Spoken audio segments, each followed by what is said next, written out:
The heater clicked behind me, but the cold had settled in my chest. Mom's perfume still hung in the air, roses and guilt.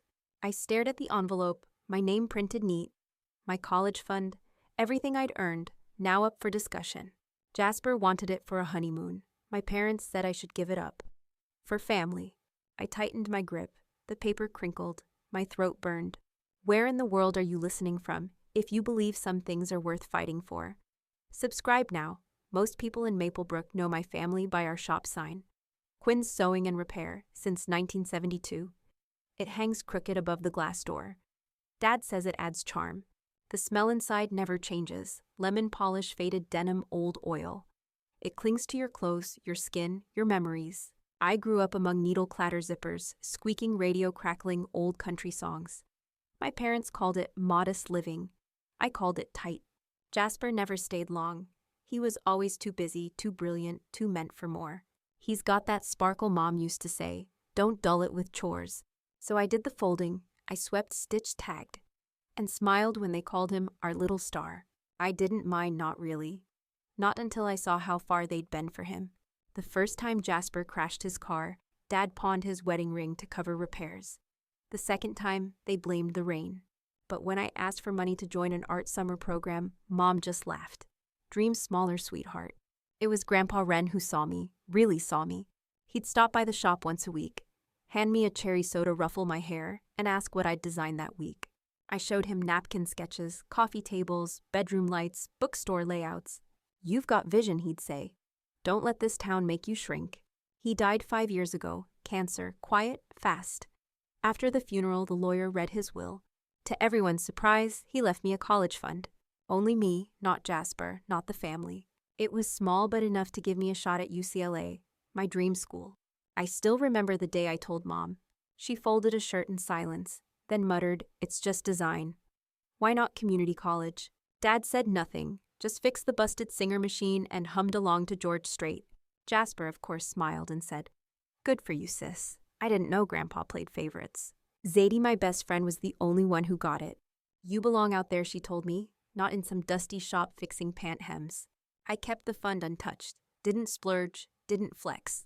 I just waited, held onto my dream like breath underwater. And now they want to take it. For a honeymoon. Lina laughed when she said it. I mean, it's all in the family, right? My knuckles went white on the soda can. The same kind Grandpa used to buy. This family has a talent for asking too much too sweetly. And I'm done shrinking. The mashed potatoes cooled fast that night. Not even steam left the bowl. Just silence, forks scraping china, and the low buzz of kitchen lights. Lina tucked a napkin under her chin like a child. She beamed across the table. So she said, Elara, any fun plans for the summer? I looked up from my plate. Not really, just waiting on my UCLA papers. Jasper whistled low. Big dreams, huh? He elbowed Dad. Told you she'd end up in California. Lina sipped her wine-pink bubbly sweet. She let the glass rest a second, then smiled at me like we shared some secret. So about your college fund. The words hit my chest like a dropped plate. She kept going. I mean, it's amazing that Grandpa thought ahead for you. Really generous. Not many families do that anymore. Jasper chuckled. Yeah, I mean, you've always been the planner. I forced a smile. Sure. But here's the thing, Lina continued, twirling her fork. Jasper and I have been talking. And we wondered. Lina, Jasper interrupted. Maybe not now. No, it's fine, she said, chipper as ever. We just thought with the wedding coming up and everything so expensive lately, maybe you'd consider helping us out. My fork stopped midair. I felt heat rising in my throat. I don't have access to it yet, I said quietly. And when I do, it's for education. Lina tilted her head. Right, but weddings are formative too, no? I looked around the table. Dad buttered his roll like nothing had happened. Mom reached for the salt. No one said a word. No one looked at me. It felt like sitting on ice. I swallowed hard. Why would I pay for your honeymoon? Lina blinked. Oh, it doesn't have to be the whole thing, she said quickly. Just a little nudge, a gift, from one woman to another. Jasper added, it was just an idea. No pressure, Elle. I nodded once, put my fork down. The sound echoed. That fund is for my future, I said. Clear, steady. Lina leaned back. Her eyes lingered on me too long. Then she smiled. Of course, just thought I'd ask. But the way she said it, like she already knew the answer would change. Sunday lunch used to mean comfort. Now it felt like theater. Lina laughed too loud.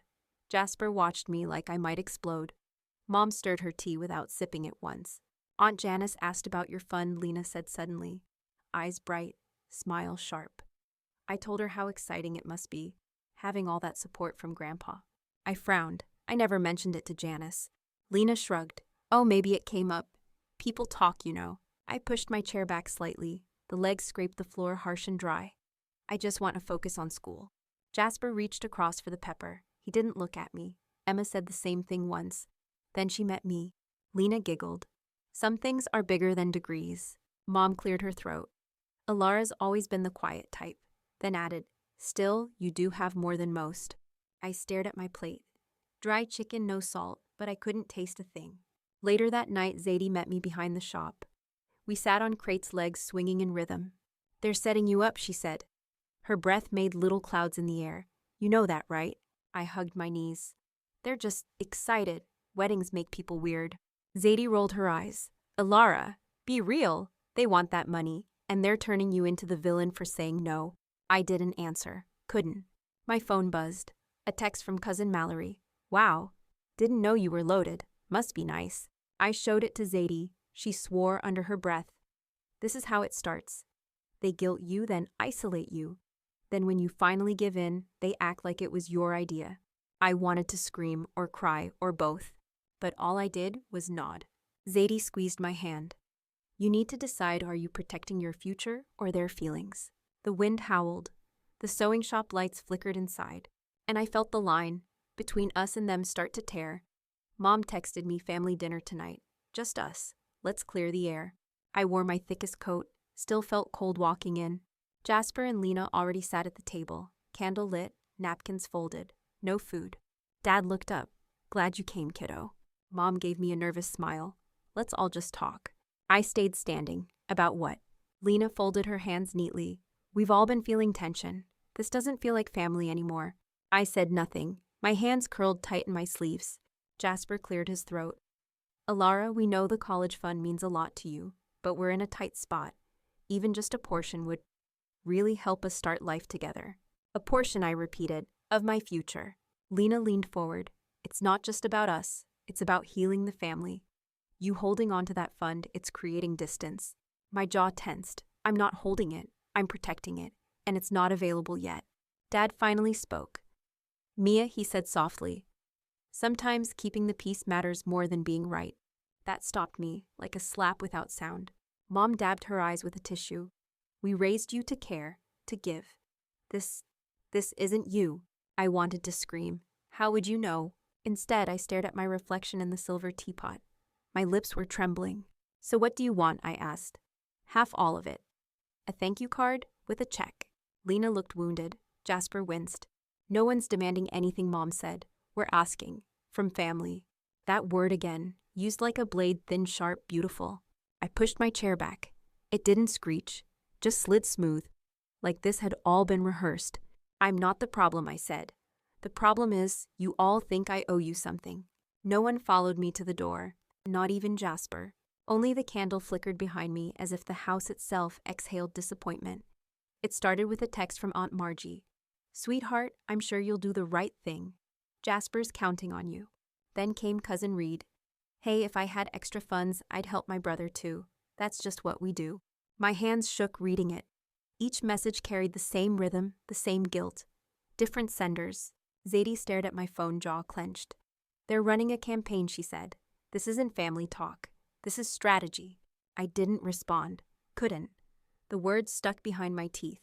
My phone buzzed again. It was Aunt Gina. She attached a screenshot. Message from Lina. I read it once, then again. The words burned like acid. She's always been cold. Selfish, really. It's not even like she needs the money, she just wants to punish Jasper. Another line. She's too proud to admit it, but she's bitter. We're happy. I dropped the phone. The screen hit my thigh. A dull sting. Nothing compared to what I felt inside. I picked it up with both hands, carefully. Everything Lina had been hinting, now spelled out, shared in private, twisted in her favor. I breathed through my nose, shallow, slow. My ribs hurt, like the lie had punched me from the inside.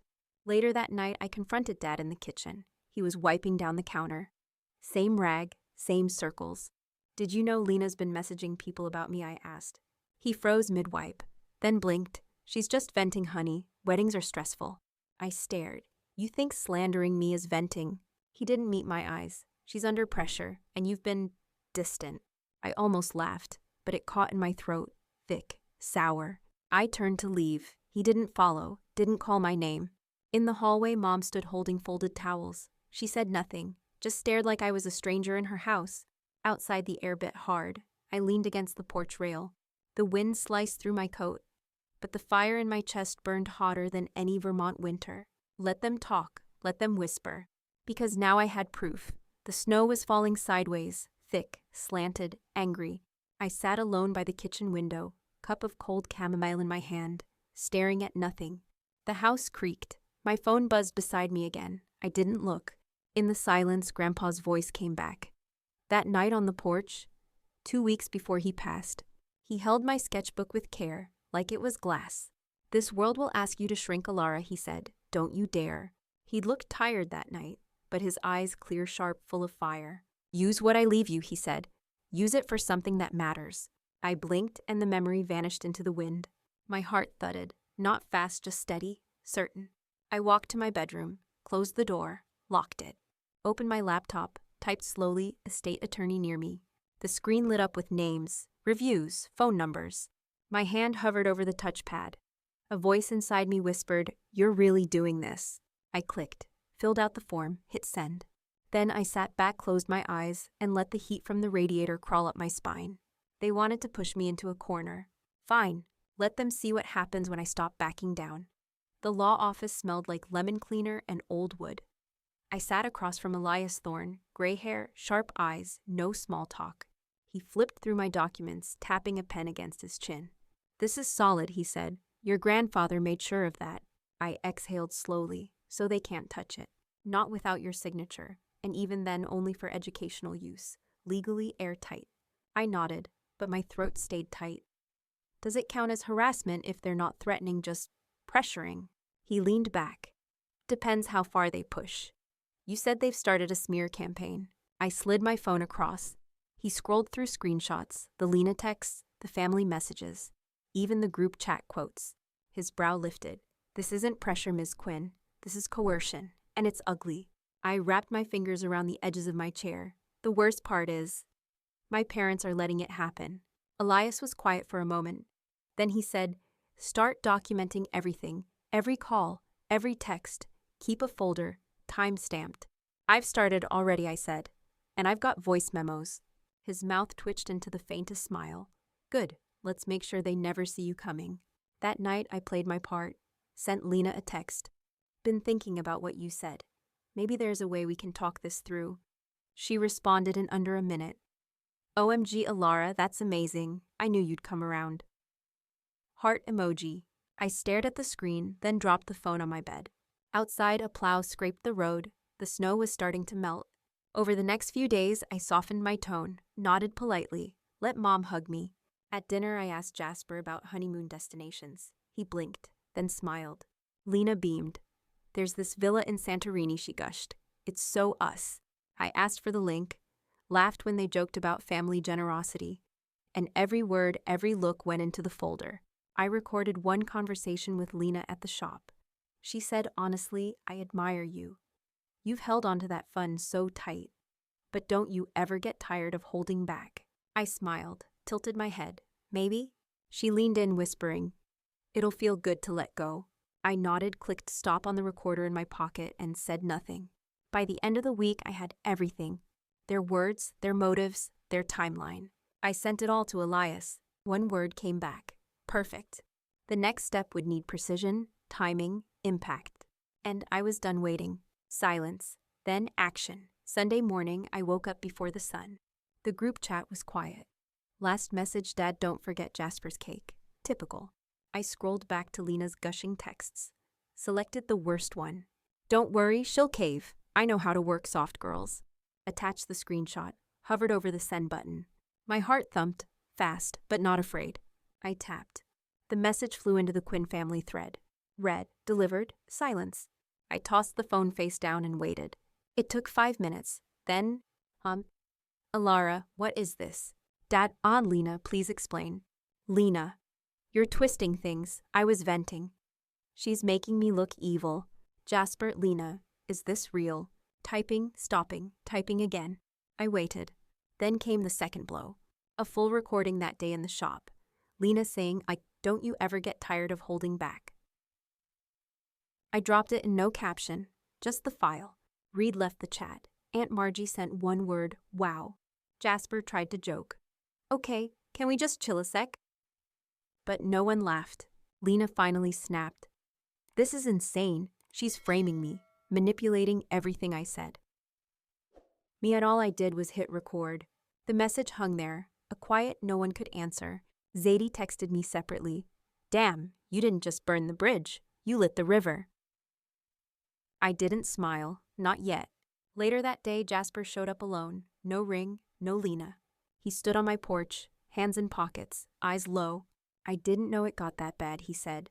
I should have listened sooner. The wind whistled through the eaves. I didn't open the door, only cracked it. You let her tell the story. You let them believe it.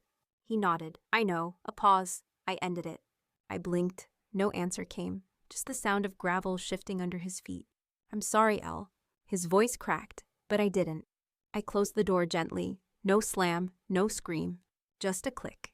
Inside, the heater kicked on. Warmth filled the room. Outside, a house across town lost power. Lina's, maybe. Or maybe just the lights going out on everything she'd tried to build with lies. And now they knew. The fallout didn't come all at once. It dripped slow, steady, like a leaky pipe no one bothered to fix. First was the silence. No good morning texts from Mom. No funny videos from Jasper. Just quiet. Then came the ripple. Aunt Margie removed Lina from Facebook. Cousin Reed stopped liking her photos. Zadie forwarded me a group post from the town's bridal resale page. Luxury wedding dress never worn. Make an offer. Beneath it, Lina's username. I didn't reply, didn't laugh, didn't screenshot it for revenge. I just saved it for later. The next week, Jasper officially moved out. Dad helped him pack. Mom cried on the porch. I watched through my bedroom blinds. No one looked up. The house was quieter without him, but somehow heavier. One evening, as I wiped down the sewing counter, Dad walked in. No jacket. Just the same flannel from 2005. He placed an envelope on the table. Didn't sit. I wrote this, he said. Figured it was better than saying the wrong thing. He left before I could open it. Inside, 4 lines. I should have said no. I should have protected you. I let your mother lead. I'm sorry. His name signed in shaky ink. No flourish, no defense. I folded it carefully and tucked it into my journal. Mom called 3 days later. Hi, baby, she started, voice too soft, too high. I didn't speak. I miss you, she whispered. I miss the way things used to be. I almost said, I miss the version of you that stood by me. But I didn't. Just listened to her breathing, then hung up. I needed space, not guilt, not performance, just quiet. Then the email came. Subject. Congratulations, UCLA Interior Design Class of 2026. I blinked, read it twice, then again. The words danced on my screen. We're excited to welcome Elara Quinn. My fingers trembled. My heart did not. I printed the email, pinned it above my desk. Later that day, I walked to Grandpa's grave. Brought him a sketch my dorm layout. Clean lines, soft lighting, plants everywhere. I made it, I whispered. I kept it safe, just like you wanted. A breeze rustled the trees above. Leaves whispered back. Maybe it was nothing. Maybe it was everything. That night, I found Lina's name trending in a private wedding forum. Bridezilla tried to extort her fiancé's sister. Got exposed with receipts.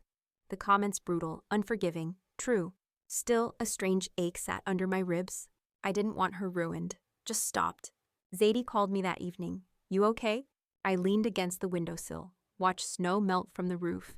I think so, I said. I didn't win, but I didn't lose myself. She paused. Sometimes that's bigger than revenge. We talked about dorm colors, about cheap furniture, about starting over. My world felt small again, but clean.